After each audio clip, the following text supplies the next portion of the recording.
बोलो लक्ष्मी नारायण भगवान की जय। नमस्कार मित्रों, आपका हमारे चैनल में हार्दिक अभिनंदन है। आज हम आपको सुनाने जा रहे हैं कब है परिवर्तन एकादशी।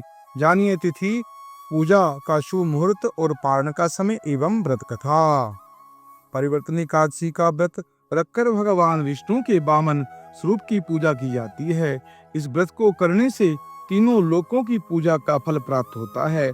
इस व्रत को करने से पाप मिटते हैं और जीवन के अंत समय में मोक्ष की प्राप्ति होती है। भाद्रपद महीने की शुक्ल पक्ष की एकादशी को परिवर्तनी एकादशी कहते हैं। इसे पद्य एकादशी या जयंती एकादशी भी कहा जाता है। अगर ये इस दिन व्रत रखते हैं, पूजा करते हैं तो आपके सारे पाप नष्ट हो जाते हैं। साथ ही इस व्रत से आपकी आर्थिक स्थिति भी मजबूत होती है और जीवन में सुख समृद्धि आती है। जो लोग इस दिन व्रत रखते हैं उन्हें निश्चित ही मोक्ष की प्राप्ति होती है। इस बार परिवर्तनी एकादशी का व्रत बुधवार 3 सितंबर को रखा जाएगा। इस एकादशी का व्रत बहुत ही फायदेमंद माना जाता है। अब जानिए परिवर्तनी एकादशी का शुभ मुहूर्त और पारण का समय। पंचांग के मुताबिक भाद्रपद मास के शुक्ल पक्ष की एकादशी तिथि को परिवर्तनी एकादशी मनाई जाती है।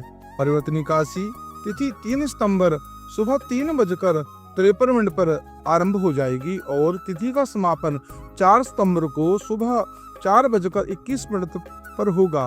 परिवर्तनी एकादशी का पारण का समय 4 सितंबर को दोपहर 1:26 से लेकर शाम के 4:07 तक रहेगा। अब जानिए परिवर्तनी एकादशी का पूजन विधि। परिवर्तनी एकादशी के दिन प्रातः काल स्नान कर सूर्य देव को जल अर्घ देकर उसके बाद पीले वस्त्र पहनकर भगवान विष्णु और गणेश जी की पूजा करें। भगवान विष्णु को पीले फूल, पंचामृत और तुलसी पत्र अर्पित करें। गणेश जी को मोदक और दूर्वा चढ़ाएं। पहले गणेश जी फिर भगवान नारायण की मंत्रों का जाप करें। इसके बाद किसी जरूरतमंद व्यक्ति को जल, भोजन, वस्त्र, छाया दान करें। इस दिन अन्न न खाकर फलाहार जल और ग्रहण करें। इससे आपकी मनोकामना पूरी होगी। और मंत्र इस प्रकार जाप करें, इसी का ध्यान करें, फिर मंत्र का ध्यान करें। ओम एकदंताय विद्महे वक्रतुंडाय धीमहि तन्नो दंति प्रचोदयात्। 108 बार इस मंत्र का जाप करें। उसके बाद भगवान नारायण के मंत्र का ध्यान करें। ओम शांतकारं भुजंगशयनं पद्मनाभं सुरेशं विश्वाधारं गगनसदृशं मेघवर्णं शुभांगं लक्ष्मीकान्तं कमलनयनं योगध्यानगम्यं वंदे विष्णुविहरणं सर्वलोकैकनाथं। या इस मंत्र का जाप करें। ओम नमो भगवते वासुदेवाय। अब सुनिए परिवर्तनी एकादशी का महत्व।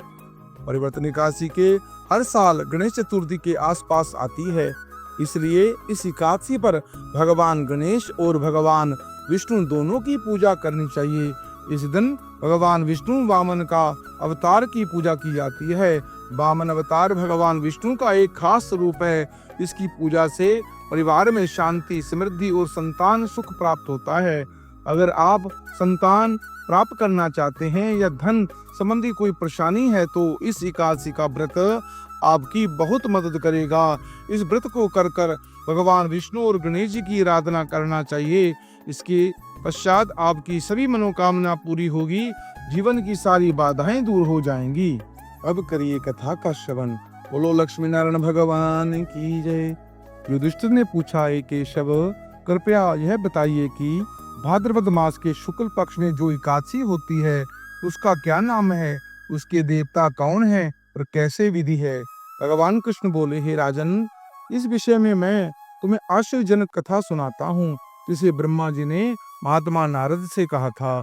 नारद जी ने पूछा, हे चतुर्मुख ब्रह्मा जी, आपको नमस्कार है। मैं आपको भगवान विष्णु की आराधना के लिए आपके मुख से यह सुनना चाहता हूँ कि भाद्रपद मास के शुक्ल पक्ष में कौन सी एकादशी होती है।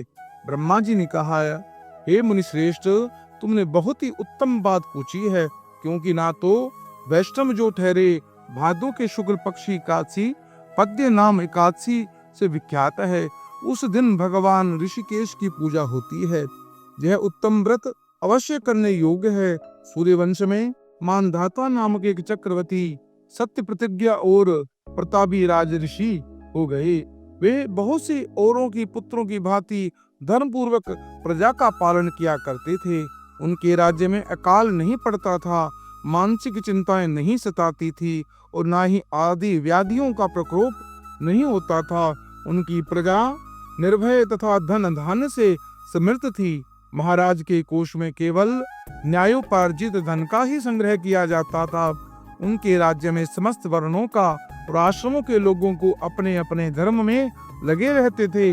मानधाता के राज्य की भूमि कामधेनु के समान फल देने वाली थी। उनके राज्य काल में प्रजा को बहुत सुख प्राप्त होता था।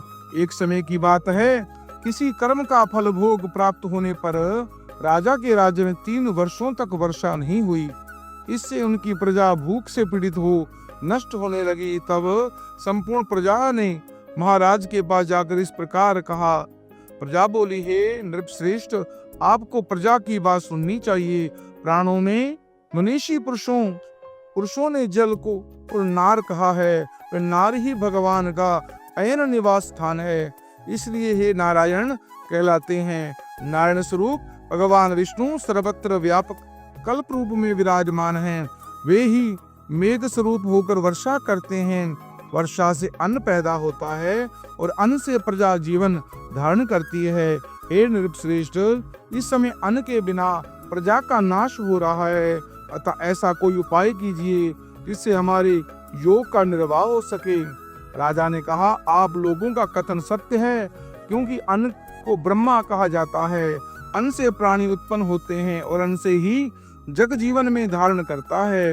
लोक में बहुधा ऐसा सुना जाता है तथा प्राणों में भी बहुत विस्तार के साथ ऐसा वर्णन है कि राजाओं के अत्याचार से प्रजा को पीड़ा होती है, किंतु जब मैं बुद्धि विचार करता हूँ तो मुझे अपने किया हुआ कोई अपराध नहीं दिखाई देता।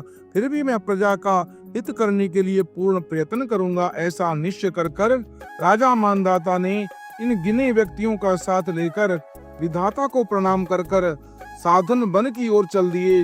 वहां जाकर मुख्य मुनियों और तपस्वियों के आश्रम में घूमते फिरे। एक दिन उन्हें ब्रह्मा पुत्र अंगिरा ऋषि के दर्शन हुए।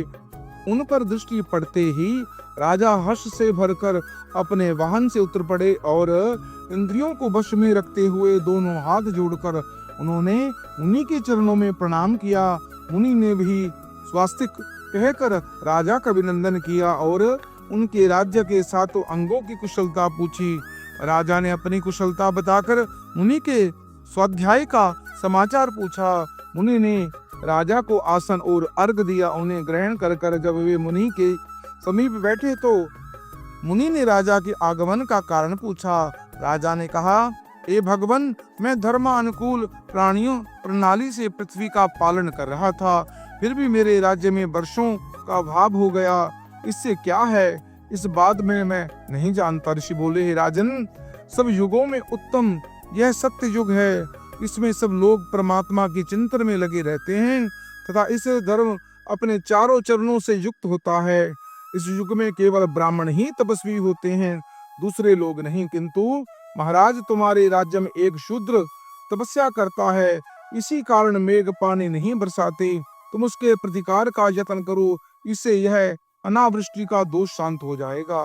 राजा ने कहा, मुनिवर, एक तो वह तपस्या को लगा है और दूसरा वह निरपराध है, अतः मैं उसकी अनिष्ट नहीं करूंगा। आप उक्त दोष को शांत करने वाले किसी धर्म का उपदेश कीजिए।